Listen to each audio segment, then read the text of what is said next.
Manchester City and Chelsea have both qualified for the quarterfinals of the FA Cup, and good results for the two of them, although one of them made it really difficult for themselves.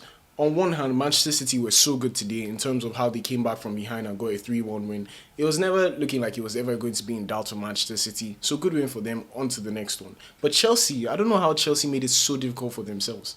This is a Wrexham side that they played against that is in the second division. Yes, they're performing well compared to how you expect them to perform. This is a team that's come from the fourth to the third to the second division and looking like they could actually even come to the Premier League next season. But regardless, this is a team that Chelsea should be beating on a normal day. But they made it so difficult, going even to extra time. Extra time. Yes, it was 4-2, but at the end of the day, when you look at the game itself, I have to say that Chelsea were not great in this game. And yes, there were some rotations here and there, but going to extra time when you're going to play against PSG next week is not the kind of thing you want to be doing. And that's exactly what Chelsea did today. They made it difficult for themselves. And the good thing is, it was not all their first team players that started, but altogether, it was not necessarily what they would have wanted to do going into a very important game against PSG. But ultimately, the most important thing is going to the quarterfinals. And right now, we have Liverpool, Arsenal, Chelsea, and Man City in the quarterfinals of the FA Cup. So I think the quarterfinal, and all the other games left in the FA Cup should be quite interesting. So looking forward to it. But let's talk about both the games. I'm going to start with Chelsea against Wrexham. Now, like I said, this game ended 4-2. But if we're being honest, this could have been easily a Wrexham win. I see a world in which Wrexham could have actually won this game decisively as well. I think when you look at it, they scored early in the game. Really poor defending from Chelsea, and then Chelsea were able to get an equalizer through an Arthur Okonkwo own goal. If we're being honest, it was just very unlucky. Garnacho's shot went towards the post. There was a defender that kicked it and he hit the keeper, so it went in and it was counted as an own goal. So really unfortunate circumstances, but at the end of the day, a goal is a goal. But Wrexham still got a goal, and it was through Callum Doyle. The first one was by Sam Smith, and the second one was by Callum Doyle, and it was really looking good until they went down to 10 men. And then, Chelsea were able to get a goal as well. I'm not sure, can't remember what happened first, whether it was Chelsea's goal before the red card, but I think it was Chelsea's goal before the red card. Yeah, Chelsea scored immediately after, it was crazy. Achimpong, really good goal from him. And then shortly after, Wrexham got a red card. I thought it was a really rash challenge, if I'm being honest. It just didn't look very great. But ultimately, they went to extra time. And like I said, Chelsea on a normal day should not be going to extra time against a team in the second division. You still have to acknowledge that Wrexham are decent, but if we're being honest, Chelsea should not be going to extra time against a second division team. But that's what happened today. And, taking the extra few minutes, João Pedro had to come on and save the day.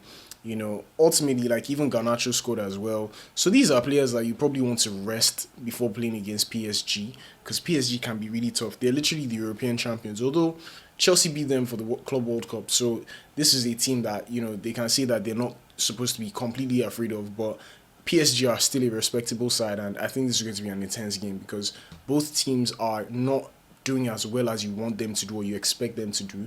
But in this kind of game, what's important is just getting through. So, like I said, João Pedro and Garnacho to the rescue. João Pedro is in insane form. I think he scored 6 goals in his last 5. I think he's been an amazing signing for Chelsea when you look at the stats and how well he's kicking into this team right now, and the way he's starting to pick into his form. I think you have to say that João Pedro has been really good for Chelsea. Garnacho also getting a few goal contributions here and there today. I think it wasn't too bad for him. But like I said, if you're looking at João Pedro now, he's probably the man that's probably going to be able to save them against PSG if they're going to get results. So Chelsea fans should be really happy to have João Pedro right now. He's in the form of his life, playing some really good football. And for them, they will hope it continues for as long as it could be. So, good one for them. But honestly, like I said, going to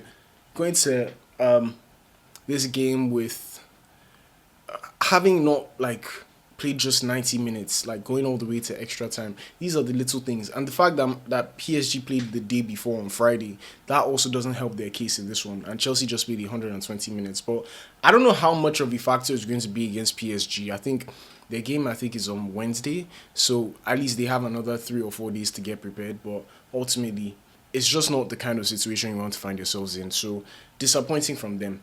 Anyway, that's it for Chelsea. At least 2 wins on the bounce. That must give them a bit more confidence going into this game. However, we had another game in this round five, fifth round of the FA Cup, and this was Manchester City against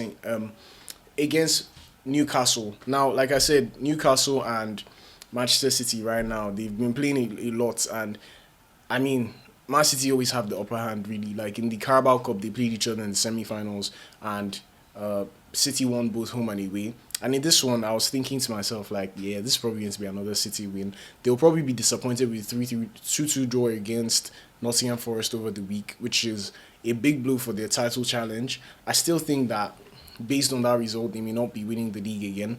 But it's actually all down to Arsenal. The league is in Arsenal's hands, but that's another topic for another day. But more importantly, they knew they needed to get a win. Yes, they rested a few players. Foden didn't play. I don't know if Cherki started. But Marmoush came on and he scored 2 goals. Savinho also scored a goal as well. So, yes, they went behind, to be fair. Harvey Barnes put Newcastle ahead. But Savinho was able to get a good goal to make it 1-1 at half-time.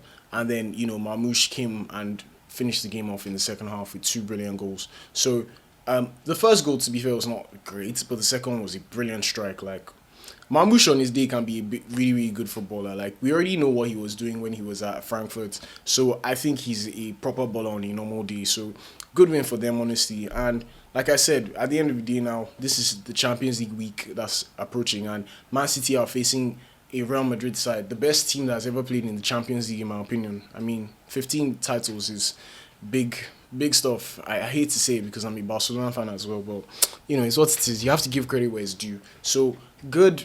It's always going to be a nice tie to watch Man City against Real Madrid, but this way I think Man City might have the advantage in this one because Real Madrid are dealing with a lot of injuries. I think right now they only have one fit centre back or two.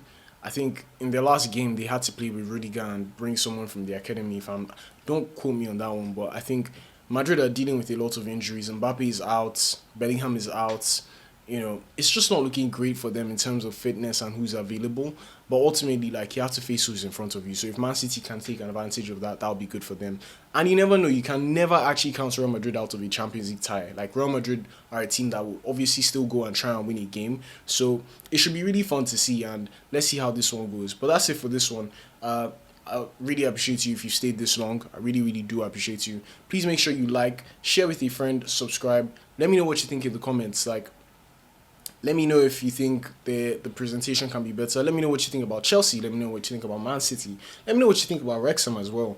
I'll really appreciate your comments. And don't forget to like the video, share with a friend, and subscribe. We're on the road to 300 subscribers, and I really appreciate if you could be one of those people who gets me up to that achievement. But before you go, make sure you watch one of these videos, and I'll see you guys there.